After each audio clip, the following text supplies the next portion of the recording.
ओम नमः शिवाय। भगवान शिव जी को प्रसन्न करना चाहते हैं तो स्कंद पुराण की महाकाल कथा को पढ़ें अथवा सुनें। इस कथा को आरंभ करने से पहले आपसे कहना चाहूँगी, यदि समय हो तो ही इस कथा को सुनें, क्योंकि इस कथा को आधा अधूरा छोड़कर जाना मतलब भगवान शिव जी का अपमान करने जैसा होगा। इसलिए इस कथा को पूरा अवश्य सुनें। माटी नाम का एक बहुत बड़ा शिव भक्त था। उसने संतान प्राप्ति के लिए 100 साल तक शिव जी का कठोर तप किया था। भगवान शिव जी ने उसे संतान का वरदान दिया। समय आने पर उसकी पत्नी गर्भवती भी हुई, परंतु पत्नी का प्रसव 4 साल तक नहीं हुआ तो माटी को बड़ी चिंता हुई। पता चला कि गर्भ का बालक काल मार्ग नामक राक्षस के डर से बाहर ही नहीं निकल रहा।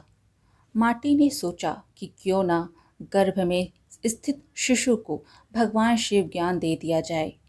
उसने शिशु को शिव ज्ञान देना शुरू किया, जिससे शिशु को बोध हुआ और वह बाहर निकला।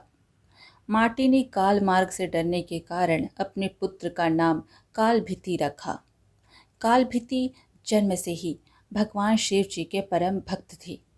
बड़े होते ही कालभीति घोर तपस्या करने लगे।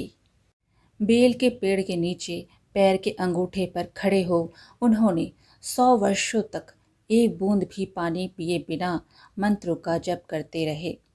100 वर्ष पूरे होने पर एक दिन एक व्यक्ति जल से भरा हुआ घड़ा लेकर आया। कालभीति को नमस्कार कर उसने कहा कि जल ग्रहण कीजिए। कालभीति ने कहा, आप किस वर्ण के हैं? आपका आचार व्यवहार कैसा है? यह सब जाने बिना मैं जल नहीं पी सकता। पानी लाने वाला आंगतुक बोला, मैं जब अपने माता पिता को ही नहीं जानता तो अपने वर्ण का क्या कहूँ। आचार विचार और धर्म से मेरा कोई वास्ता ही नहीं रहा है। कालभीति ने कहा, मेरे गुरु के अनुसार जिसके कुल का ज्ञान ना हो उसका अन्न जल ग्रहण करने वाला तत्काल कष्ट में पड़ता है। मैं पानी नहीं पीऊंगा श्रीमन। अंगतुक बोला, तुम्हारी बात पर हंसी आती है। जब सब में भगवान शंकर जी ही निवास करते हैं तो किसी को बुरा नहीं कहना चाहिए, क्योंकि इससे भगवान शंकर जी की ही निंदा होती है। यह जल अपवित्र कैसे हुआ? घड़ा मिट्टी का बना है और आग में पका है, फिर जल से भर दिया गया। मेरे छूने से अशुद्धि आ गई, तो अगर मैं अशुद्ध होकर इसी धरती पर हूँ तो आप यहाँ क्यों रहते हैं? आप आकाश में क्यों नहीं रहते? कालभीति ने कहा, सभी में शिव ही हैं। सबको शिव मानने वाले नास्तिक लोग खाना छोड़कर मिट्टी क्यों नहीं खाते? राख और धूल क्यों नहीं भागते? मैं यह नहीं कह रहा कि सब में शिव नहीं है। भगवान शिव सब में ही है। मेरी बात ध्यान से सुनिए। मेरी बात ध्यान से सुनिए। सोने के गहने बहुत तरह के बनते हैं, कुछ शुद्ध सोने के तो कुछ मिलावटी, खरे खोटे सभी आभूषणों में सोना तो है ही। इसी प्रकार ऊंच नीच शुद्ध अशुद्ध सब में भगवान सदा शिव विराजमान है। जैसे खोटा सोना खरे के साथ मिलकर एक हो जाता है, इसी तरह इस शरीर को भी व्रत तपस्या और सदाचार आदि के द्वारा शोधित करके शुद्ध बना लेने पर मनुष्य निश्चय ही खरा सोना होकर स्वर्ग लोक में जाता है। जो शरीर की खोटी अपवित्र चीज़ों से बिगड़ना ठीक नहीं, जो व्रत उपवास करके शुद्ध हो गया है वह भी यदि इस तरह अशुद्ध होने लगे तो थोड़े ही दिनों में पतित हो जाएगा। इसलिए आपका दिया पानी तो मैं कभी नहीं पीऊँगा। कालभीति के ऐसा कहने पर आंगतुक हंसने लगा। उसने दाहिने अंगूठे से जमीन कुरेद कर एक बहुत बड़ा गड्ढा तैयार किया, फिर उसी में वह सारा जल ढुलका दिया। गड्ढा भर गया, पानी बचा रह गया। फिर उसने अपने पैरों से ही कुरेद कर एक तालाब बना दिया और बचे हुए जल से उस तालाब को भर दिया। यह अद्भुत दृश्य देखकर कालभीति जरा भी नहीं चौंके। आगंतुक बोला, ब्राह्मण देव, आप हैं तो मूर्ख, परंतु बातें पंडितों सी करते हैं। लगता है आपने विद्वानों की बात नहीं सुनी। कुआं दूसरे का, घड़ा दूसरे का, रस्सी दूसरे की है। एक पानी पिलाता है और एक पीता है। सब समान फल के भागी होते हैं। ऐसा ही मेरा भी जल है। तुम धर्म के ज्ञाता हो, फिर क्यों इसे नहीं पियोगे? काल भीति ने विचार किया, यदि एक कार्य में अनेक सहायक हों तो काम करने वाले को मिलने वाला फल बंटकर समान हो जाता है। बात तो ठीक है। काल भीति ने उस मनुष्य से कहा, आपका यह कहना ठीक है। कुएं और तालाब का पानी पीने में दोष नहीं है, फिर भी आपने तो अपने घड़े के जल से ही इस गड्ढे को भरा है। यह बात सामने देखकर मैं हरगिज इसे नहीं पीऊंगा।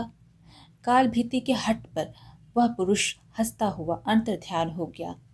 अब काल भीति को अचरज हुआ। सोचने लगी कि यह क्या किस्सा है। इतने में ही उस बेल के पेड़ के नीचे धरती फाड़ कर सुंदर चमचमाता शिवलिंग प्रकट हो गया। तब काल भीति ने कहा, जो पाप के काल हैं, जिनके कंठ में काला चिन्ह सुशोभित होता है तथा जो संसार के काल स्वरूप है, उन भगवान महाकाल की मैं शरण लेता हूँ। आप हमें शरण दीजिए। आपको बारंबार नमस्कार है। काल भीति की स्तुति पर महादेव उस लिंग से प्रकट हुए और कहा, ब्राह्मण, तुमने इस महातीर्थ में रहकर मेरी जो आराधना की है उससे मैं संतुष्ट हूँ। अब काल मार्ग से तुम निर्भय रहो। मैं ही मनुष्य रूप में प्रकट हुआ था। मैंने यह गड्ढा और तालाब सब तीर्थों के जल से भरा है। यह परम पवित्र जल तुम्हारे लिए ही लाया था। तुम मुझसे कोई मनवांछित वर मांगो। काल भीति ने कहा, प्रभु, यदि आप मुझ पर प्रसन्न हैं तो सदा यहाँ निवास करें। इस शिवलिंग पर जो भी दान पूजन किया जाए वह अक्षय हो। आपने काल से मुझे मुक्ति दिलाई है, इसलिए यह शिवलिंग महाकाल के नाम से प्रसिद्ध हो। भगवान बोले, जो कोई अक्षय तृतीया, शिवरात्रि, श्रावण मास, चतुर्दशी, अष्टमी, सोमवार तथा विशेष पर्व के दिन इस सरोवर में स्नान करके इस शिवलिंग की पूजा करेगा, वह शिव को ही प्राप्त होगा। यहाँ किया हुआ जप, तप और रुद्र जप सब अक्षय होगा। तुम नंदी के साथ मेरे दूसरे द्वारपाल बनोगे। काल पर विजय पाने से तुम महाकाल के नाम से प्रसिद्ध होगे। शीघ्र ही राजर्षि कर्णधर्म यहाँ आएंगे। उन्हें धर्म का उपदेश करके तुम मेरे लोक में चले आओ। यह कहकर भगवान रुद्र उस लिंग में ही लीन हो गए। स्कंद पुराण की यह कथा श्रवण, पठन एवं मनन करने से आशुतोष महाकाल अत्यंत प्रसन्न होते हैं। इस प्रकार आज की कथा यहीं पर समाप्त हुई। फिर मिलेंगे एक और धार्मिक कथा के साथ।